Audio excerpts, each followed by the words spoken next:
Okay, this is chapter 21. Still working on it. The last video was part 10. So this is going to be part 11. Now, I've done it in 11 parts before, but I don't know. It might be 12. And I've tried to join them. I've got a converter mechanism. My movie maker says you have to convert them first. The converter won't work. So I can't join them together. It's just the way it's got to be. I'll go ahead and reread the last large paragraph from part 10. Now, this chapter 21 comes from the book, God titled, Isaiah 53 in the Day of the Lord. He dictated it to me.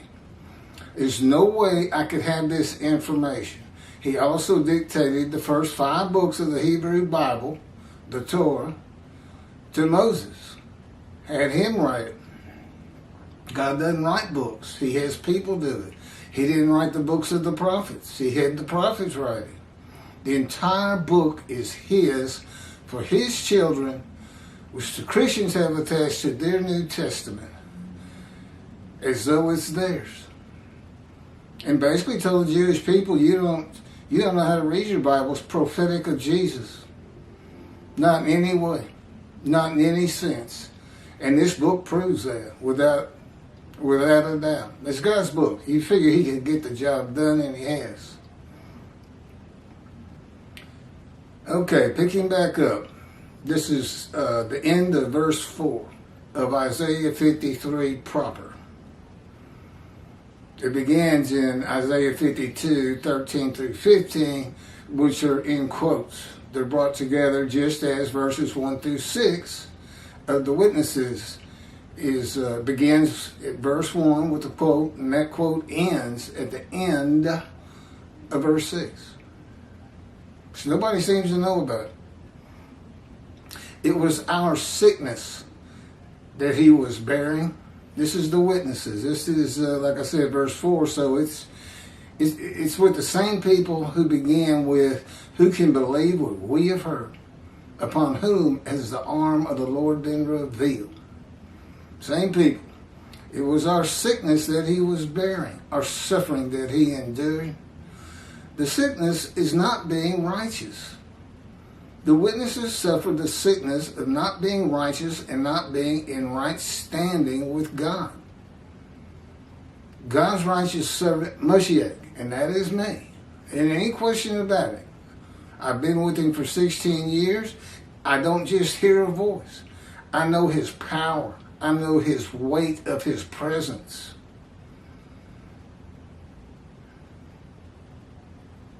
Anything else?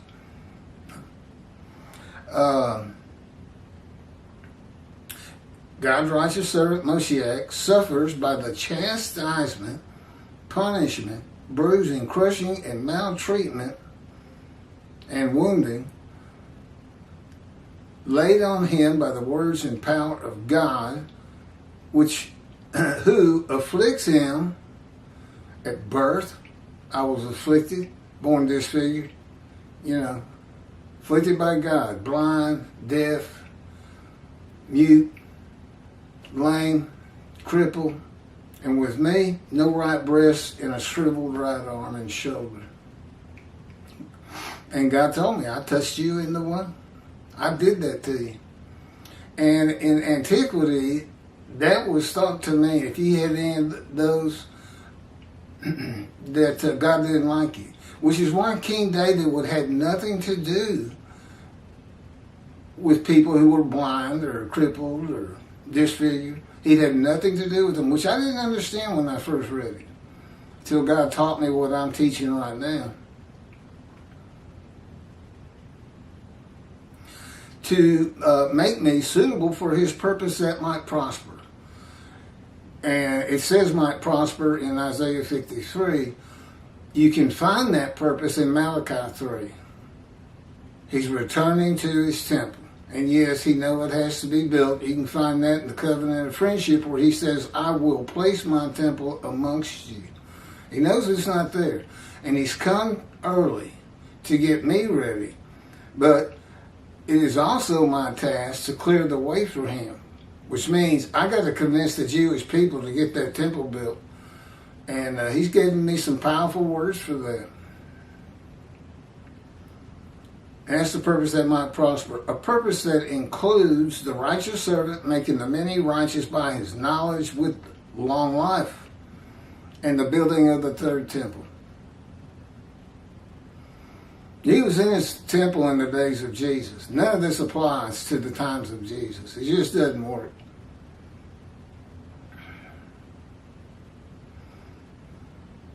Well, Jesus announces the day of the Lord. In the New Testament, he announces it. But that can't be. Because that's Malachi 3. That's where God brings it up. The day of the Lord. And Jesus actually used Malachi 3 to describe the messenger Elijah as being John the Baptist. And left out the angel of the covenant of forgiveness of Jeremiah 31. It couldn't be John the Baptist. Because once God returns to his temple, and the temple's built, the Jewish people will never defeated and dispersed again. Well, after the death of John the Baptist, said to be Elijah, they were defeated. 4 Jewish revolts against Rome finally defeated and dispersed. I guess in the beginning primarily to Europe. They just had to take off. The Romans were killing them left and right. The righteous servant bearing up to this fire of refinement, which I call a boot camp for prophets. As though you were a cadet, had to go to boot camp to become a Green Beret, Marine, or a Navy SEAL. You know, we all know that that's a tough undergoing. It's not near as tough. I'd take that in a heartbeat. That'd be a piece of cake compared to what he's put me through. The righteous servant bearing up to this fire of refinement is bearing the illness and pain of unrighteousness of the Jewish people, the witnesses, to be recognized as a prophet of God. And this in and of itself will draw many of the Jewish people back to Judaism. Recounsel the families one to the other and make the many righteous. Last survey, only 30% of the Israeli Jews in Israel, of course, were observant. Just 30%.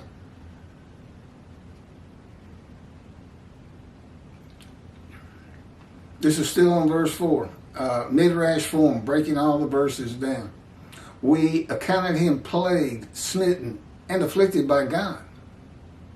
Well, you would account me afflicted by God, especially back in antiquity. Now, I was born disfigured. It doesn't slow me down then. It's just a skinny arm. It works just like the left arm. It just doesn't have any muscle. There's no strength in it. Okay, commentary. Plague means to cause worry, pain, or difficulty to someone or something over a period of time. Smitten in biblical times meant struck, as with a severe hard blow. Afflicted means grievously affected or troubled, as by a disease or birth defects. This describes a man God does not like, a sinner whose life is full of bad events, sickness, and suffering. God's righteous servant will have persistent hardships and troubles, severely injured, and have been grievously affected, especially by disease, none of which describes all the Jewish people at any time, and most certainly not Jesus. Verse 5. Okay. This chapter 21 includes the commentary of Rashi, and we use the verse he used, which didn't have the quotes, by the way. You can find this at Shabbat.org.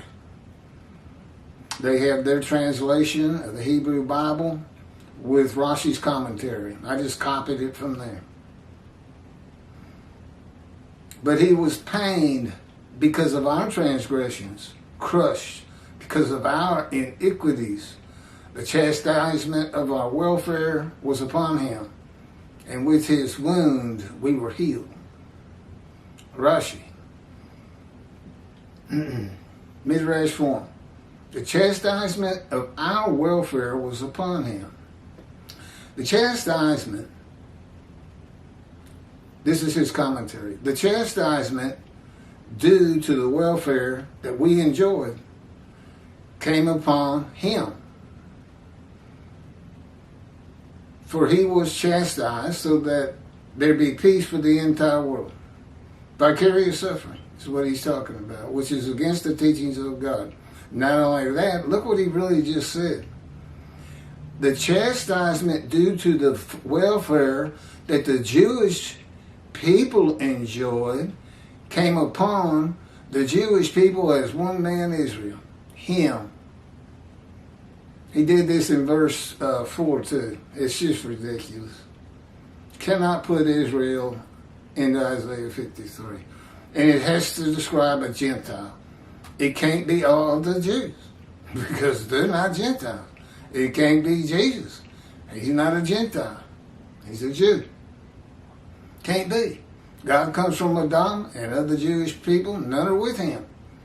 He's coming from Gentile lands. That's what Adam is, Christianity, lands of Christianity. And he's got to have his representation described in Isaiah 53, his prophet like Moses. That would be me. The book of Ezekiel is the key to understanding Isaiah 53. The purpose of Ezekiel was to be a prophet to the exiles of Assyria, Babylon. And to prepare him, God said, here's your definition, fire of refinement. Or what is, I will make your face as hard as theirs, and your forehead as brazen as theirs. I will make your forehead like adamant, harder than flint. Do not fear them, and do not be dismayed by them. And God maltreats and punishes him for the punishment, which would be for sins, of the houses of Israel and Judah. That's in 53. He was wounded for our sins. There it is. It's because he told Ezekiel, they're not going to listen to you. They don't listen to me. And I would add, they're not listening to me. After 140,000 views of this chapters of this book, 50 chapters, nothing but derogatory statements, which are covered in, just to announce that you are that man. But I've got proofs. God gave Moses 3 proofs. He's given me 3 proofs. And this is high on the list because I couldn't possibly know all this, particularly being an atheist for 50 years. God came to me at birth, orchestrated my life, but never revealed himself until I was 50 years old. There's a good chapter on that in the other book he dictated to me, The Life of God's Righteous Servant Moshiach, which is my life, to show how I fit these verses. For 430 days, Ezekiel is pinned to the ground, crushed and bruised, eating nothing but bread, chastised by the words of God. The Assyrian Babylon exiles were made whole and healed only if they listened to and heeded the teachings of Ezekiel of repentance and restitution.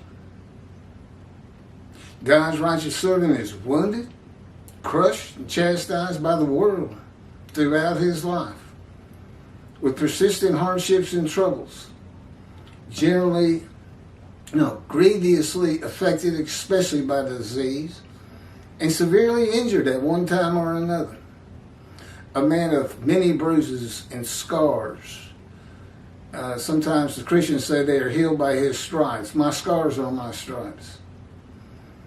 These are the qualities that identify me as God's righteous servant, Moshiach, who makes them many righteous.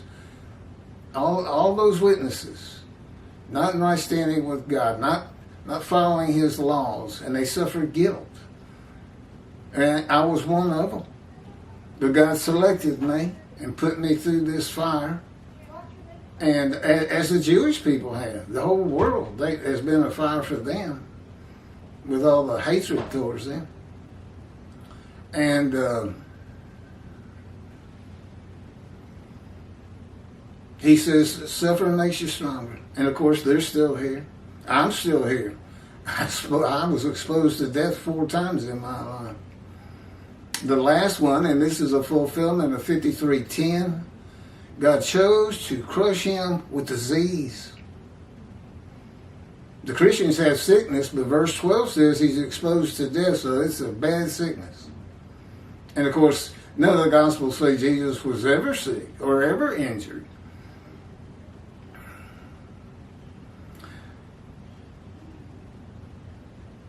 Oh, 53:10. Yeah, I had colon cancer. And they removed an 8-inch tumor that had burst through my colon. And I went through about 6 months of colon chemotherapy. Really tough time, really painful time. And I won that one. It never came back. Has never come back. But they did extra tests to check me over and said, we got bad news. It has spread to your lungs. You have stage 4 lung cancer. And it's untreatable. I said, what do you mean untreatable? They said, you're going to die in about a month. And I haven't seen a doctor since that day. And that day was when the planes hit New York 22 years ago. Crushed with disease, given long life. God told me he removed, and we verified that, he removed the lung cancer from my lungs, which I saw in x-rays. White spots just filling both of my lungs. It's no longer there. And cancer just doesn't disappear. And anyone with stage 4 lung cancer living more than a year, even with treatment, is always a surprise.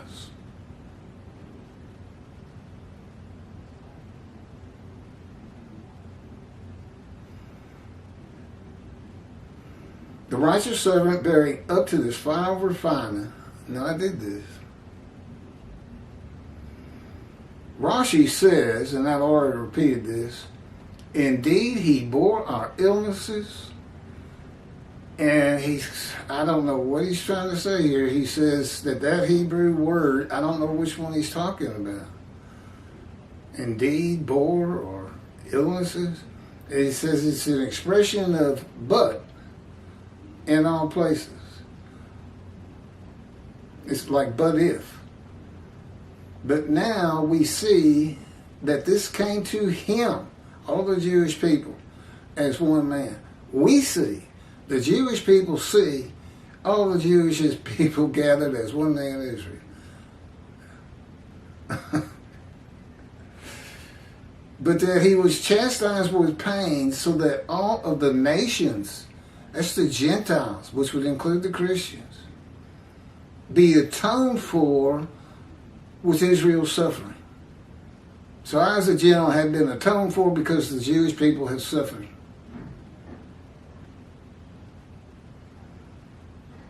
I don't know what I'm getting atoned for, honestly, but I guess it's sins, shame, something. I don't know. The illness that should rightfully have come to us, he bore.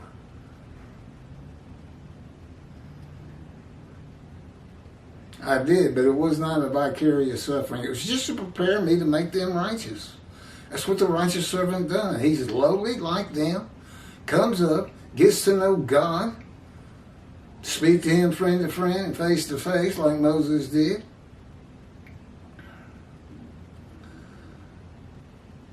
And that's one of my primary texts. Teach this book. And deliver the covenant of sin forgiveness and the covenant of friendship 2 covenants. He's got to have his prophet like Moses. And, you know, I've heard Toby singer Joshua was the prophet like Moses. No, he wasn't. He was a leader 50 times over. He's a leader. He's a leader. That doesn't make him the prophet like Moses. God dictated the Torah to Moses. What did he dictate to Joshua? Now, it's assumed the book of Joshua, but we don't have any real proof of that. Nothing to verify that. We don't have it on Moses either, but I can show you 4 different places where it is clear. He is a man in divine beings, that God is within him with the angel of his presence, the Holy Spirit. And one of them has to do with the radiant face. The other has to do with Hoshi, who becomes Joshua, who was Moses' attendant. And when Moses wrote down, there's never been another prophet like Moses since, Joshua was probably standing right beside him. Why wouldn't you just say, and Joshua became the prophet like Moses? Verse 6, we all went astray like sheep. We have turned, this is Rashi again in his book, we have turned each one on his way. And the Lord accepted the prayers for the iniquity of all of us.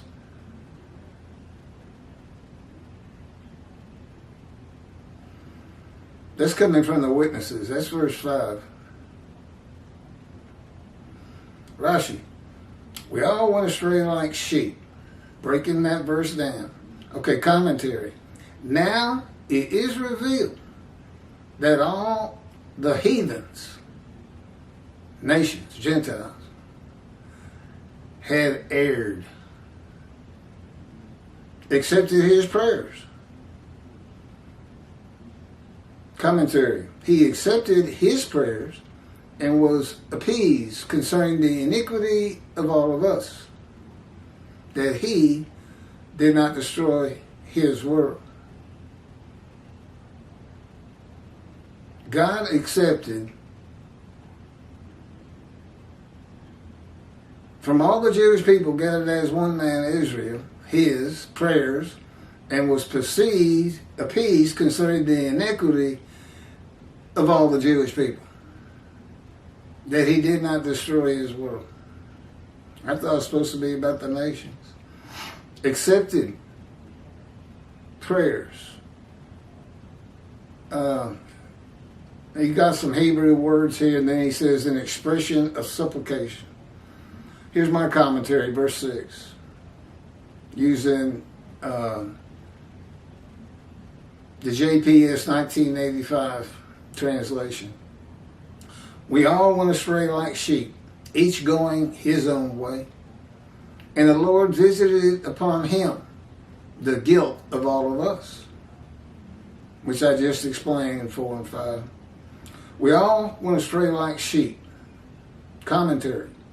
The Jewish people, who are the witnesses and the speakers of verses 1 through 6, stopped following the laws of God in one manner or another before they became righteous by the knowledge of the righteous servant and belief in him. And that's what God is seeking. He wants his prophet heeded and heard and believed. Now, I tell him, that's not something I can do of my own. He says, you're doing it right now. He says, this is the way. All these reposts I'm doing, putting this book out there day in and day out. He says, that's going to do it. It's going to get to the right people. I'm like, how old am I going to be? I'm already 66. I'm pretty tore up, too. Got the old 20 surgical scars on this body from God orchestrating my life and my accidents.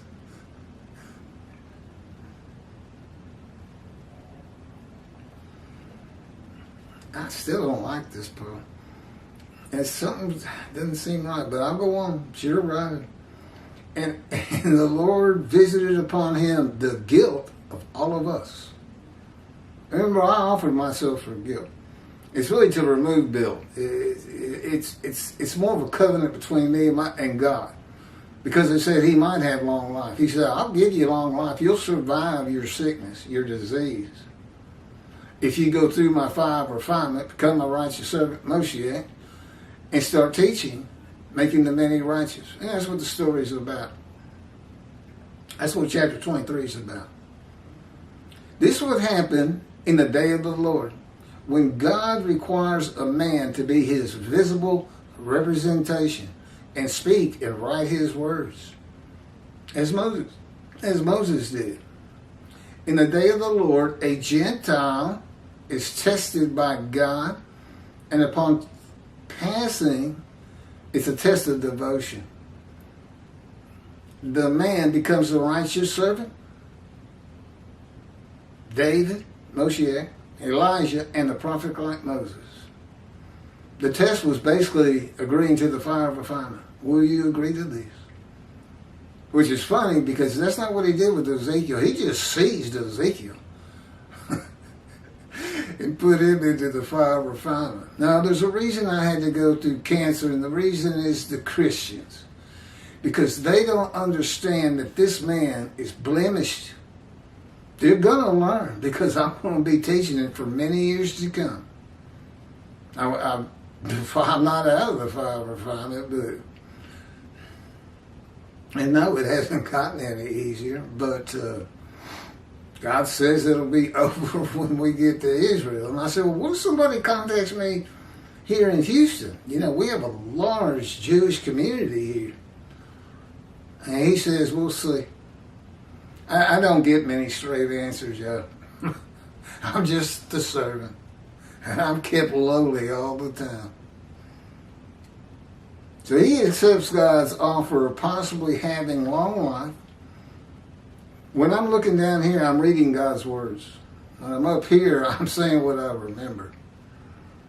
He accepts God's offer of possibly having long life after being crushed with disease in return of his offering of himself for guilt.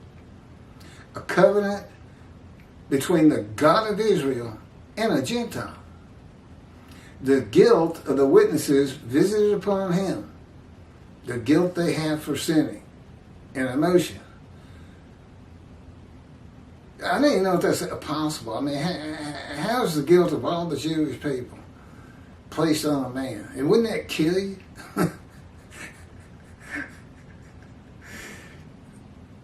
Yeah.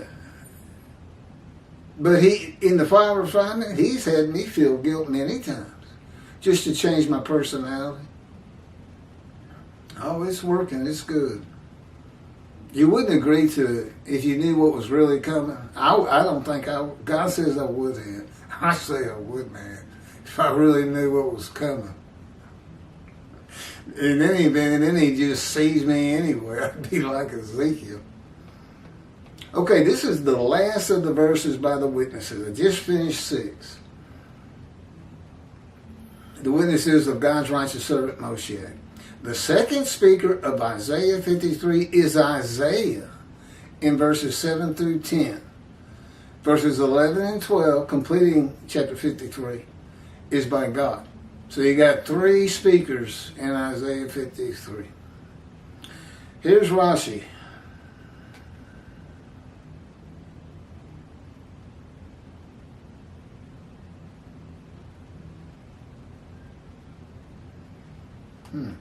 There it is.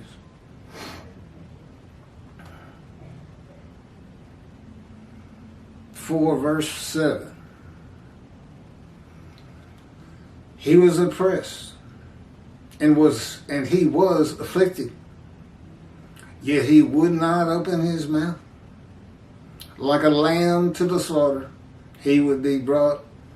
Isn't that the truth? And like an ewe that is mute before her shearers, and he would not open his mouth. Rashi, breaking that down, Midrash. He was oppressed and he was afflicted.